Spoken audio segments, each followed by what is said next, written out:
今天要給大家介紹的是一位100%的純技術分析者，他同時也是我4年前訓練的第一批學生。他設立的投資公司，其中超過90%的獲利都是來自於短線操作。他在盤中跟市場貼身廝殺20年，他是非常了不起的股市老兵。你從最開始交易到現在總共幾年？我是1999年2月到現在，所以剛好20年了。這一次我們想到是叫努力操盤者。其實我希望是比較平實一點這樣子，因為我覺得說努力，其實我也不見得是特別努那一個，然後我對操盤2個字其實不是很喜歡，我可能就比較像是一個比較資深的投機客這樣子。哦，你不太喜歡操盘這2個字？對，因為我覺得我感覺那種操盤就很像以前那種，比如說榮安丘這樣，都是雷伯龍，他可能很多錢，然後呼風喚雨這樣子。Okay. 因為我做的其實就是很屬於投機這一塊，其實不是純粹投資嘛。那在你大學畢業那個時候，你決定要進場，那時候的原因是什麼？我還沒有畢業的時候，那時候在學生時代最後1年的時候，因為比較清閒嘛，課比較少，所以我後來是無意間就是看到了財經版，然後那個時候是在1999年的下半年，然後很多的電子股才剛掛牌。我印象最深刻是廣達，因為我自己也是念電子科系嘛，所以說那時候比較熱門的，比如說主機板啊、被動元件、筆記型電腦，其實我們都耳熟能詳。所以從那個時候開始，就是進入股市。對我影響最深的就是我在1999年到2002年之間，那時候在網絡上面，我發現了一個叫做哈網的網站。然後我那時候有看到有一個作者，他的 ID 叫做刀疤老二。那他寫了非常多的文章，我認為他的那些文章其實就是對我的啟發。也是因為看了他的這些文章之後，我就開始會去找環宇出版社的文章的書來看。這句老師提過的那個 Victor Sprandio 寫的那個專業投機原理。然後現在很老，70幾歲了，我今年初還有看到他的那個 YouTube 上來看他的專訪，我覺得他真的是一個很厲害的投機客。那一本專業投機原理，你現在還有在看嗎？有，如果交易的不是很順的時候，我都會再把它拿出來看。所以其實裡面有很多血淚的痕跡啊。那後來，因為你中間開始有做交易，也同時有在工作。是。那後來好像你有離開工作。其實一開始會離開職場的想法是我要去創業，讓我想要做工具型相關的 App。我那時候就覺得說，我一邊創業一邊做交易。如果說創業不順的話，那做交易也不順的話，那我就乖乖再找個工作，再回去上班這樣子。那運氣很好的是，那時候是2013年，股市其實它是剛從谷底翻揚起來，所以初期的1年其實很順利。記得那時候連續10幾個月，每個月都賺錢，而且那時候我自己的開銷，就家庭的開銷很低。印象最深刻是我有1個月是因為本金小，1個月賺了23%，所以那個金額讓我看起來非常的大。就是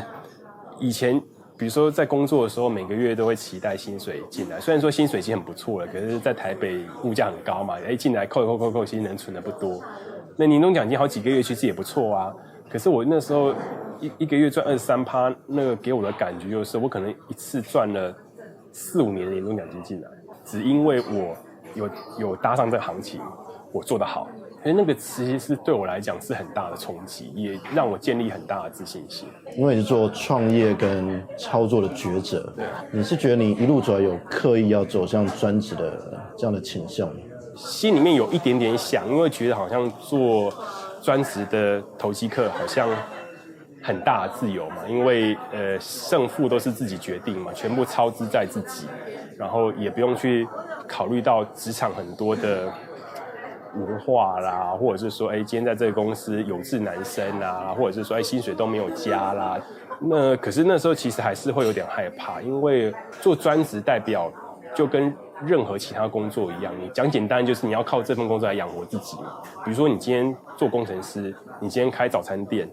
你都可以有不錯的收入，然後可能慢慢的做得更好，收入越來越多。可是做交易，如果說你沒有辦法做得很穩定的話，有可能這個月大賺，下個月大賠。這樣時間久了，其實對自己的內心會造成很大壓力。所以其實我覺得是不是要全職做交易這件事情，三不五時其實可以看到網絡上面都可以討論到翻天，因為偶爾就會有人丟出來，大家就可以上面附和說啊該怎樣該怎樣該怎樣。我只能說，其實我當初沒有刻意要走這條路，然後也是有一點誤打誤撞。如果說我那個時候辭掉工作，假設我創業成功了，我可能就不會專職做交易了，或者說是那一年我專職做交易做得不好，我也可能回到職場上了。那現在我可能 maybe 還是在做交易，可是我就是用不同的交易模式來在做業餘的交易。那像你現在在做專職嘛，一天的操作的會有哪些流程？我是專職在做，所以我会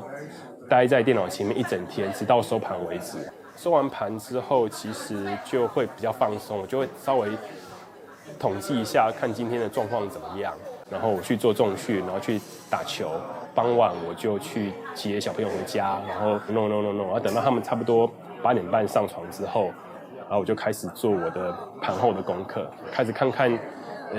一些籌碼的狀況，比如說3大法人買賣超啦，然後特定的券商的分點有沒有什麼奇怪的跡象啦，盤後的一些消息，比如說是不是有公布營收、公布財報，是不是有開了法說，那法說會完那個公司透露的訊息是怎麼樣，看看說明天也是不是有一些交易機會，然後再來就是写所謂的交易日誌。那我交易日誌写的方式其實不太一樣，因為我不太会去写那種說好像我預期明天盤會怎麼走，通常都是第一個是檢討自己的今天的交易，就是說今天你做的 O 不 OK， 你列出來該做的訊號產生了，你有沒有做？然後你進去執行了，你執行的怎麼樣？就你進場了，你如預期進場了，然後是不是也如預期出場？有沒有因為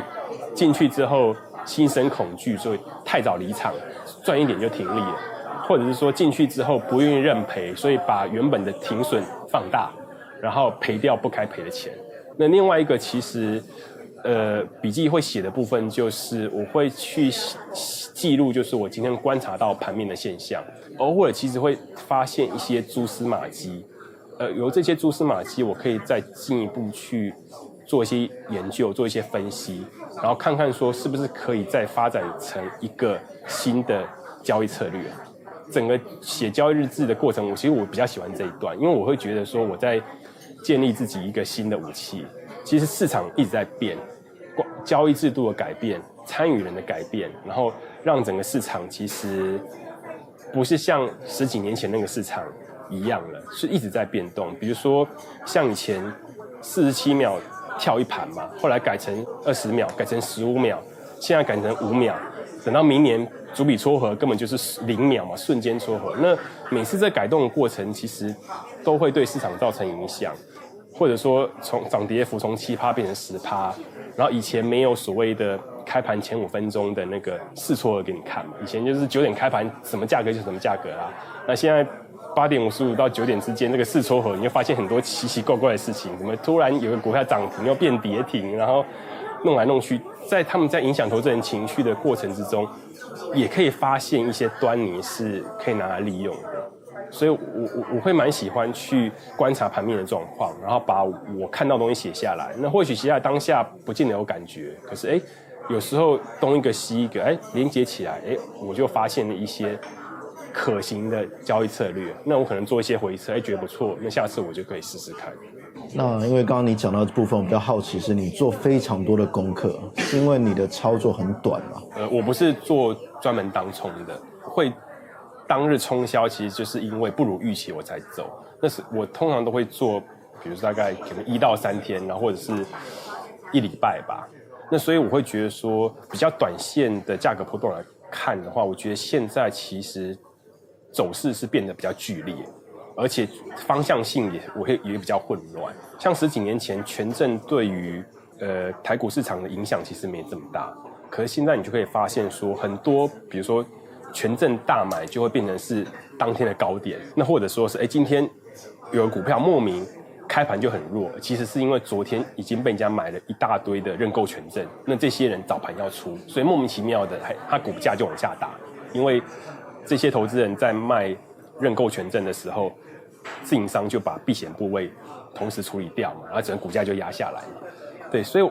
我現在我就會覺得說，因為市場已經變成這個樣子了，所以我才會需要花比較多時間去做功課，以免自己被這種流彈打到這樣子。你剛剛提到心理，像一般你會用什麼方式去強化你的情緒跟心理上的調控？因為我屬於是比較悲觀的交易者，就是我不是這麼樂天開朗的，所以有時候我常常也會突然之間感到恐懼。我盡可能就是自信度降低的時候，我會去把之前我的績效表拿出來看，那我就會告訴自己，就是說，自己其實算是一個還可以的投機客，所以也不要過度的嚇自己。另外一個是說，如果說我壓力真的很大，我就會降部位，我甚至會把我部位全部清空，不管任何我的當初持有的目的是什麼，也不管它有沒有發酵，不管我就全部清空，隔天再重新來的。那你中間會聽這句老師的廣播嗎？我都有聽啊，每次新的廣播出來我都有聽啊。當你情緒不穩定的時候，你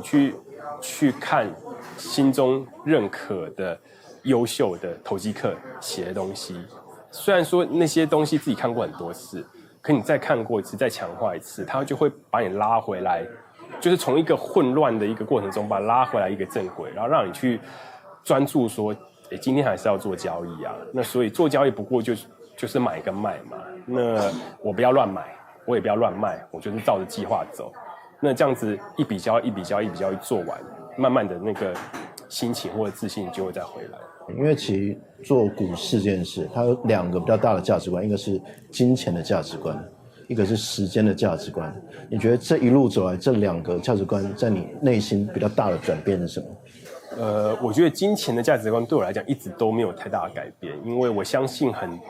絕大多數想要做專職交易的人，或者對交易有興趣的人，一開始其實都不是為了想要賺到大筆的金錢來做的，都是希望說，就是自己的聰明才智，或者說自己的真知灼見，然後可以贏的這個遊戲，然後感覺好像自己比其他人都來得好，然後有成就感。那時間價值觀倒是轉變蠻大的，以前20幾歲的時候不會想到有什麼時間的價值觀。那現在就會覺得說，好像繼續做交易，做一天就少一天。我沒有辦法想象說，你一個專職的投機客會做到50歲，或是做到60歲，不管是身體的負荷或心理的負荷，可能都沒有辦法。所以說，既然時間不是這麼長，機會就那些。因為人生中、生命中其實還有很多需要去追尋的地方。那像我每天花很多时間，那我把它當作是我喜歡的工作。可是人做工作總會有退休的一天嘛。進來市場最終的目的其實就是要離開市場嘛。所以還能做交易的時候，我覺得就要好好把握。那這是我對所謂時間的感覺，現在是這個樣子。你認同股市就是賭場？我們真操盤人生終於是換我們技術分析在聊天。存股這件事情的天花板跟地板在哪裡？短線交易者都是主觀交易，關鍵的問題就是說，你到底還要不要相信這支程式？你不專注在當沖，瞬間處理完畢啊，咔咔咔咔咔。其實我覺得短線交易最大的好處是。